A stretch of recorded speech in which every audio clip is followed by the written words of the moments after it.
Well, I can tell you that there are many states that are doing some really good things relative to education. Part of my reason for touring is to find out what those best practices are.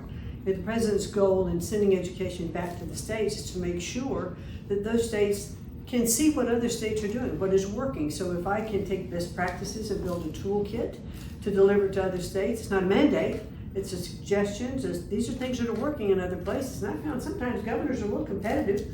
They like to see what's working, or they themselves have built teams like some of the workforce development projects that Governor Stitt has been working on. I just think are incredible. So we want to make sure that other states know what's happening and that we can build upon best practices.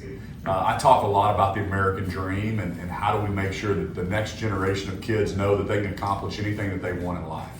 And I just think it's a disaster to talk to young people that there's such thing as an equal outcome, but we want equal opportunities for everyone. And so going back to a meritocracy and merit-based admissions, I think is really, really important. I think that's in line with the Trump administration and also Secretary McMahon.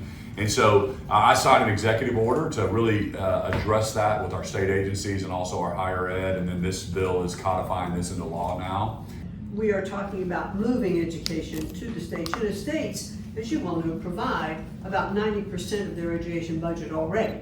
So the federal government really is providing about 10%. So we want to make sure that the decisions that are being made are best made at the state level, because that is exactly where it belongs. There's no one-size-fits-all for education.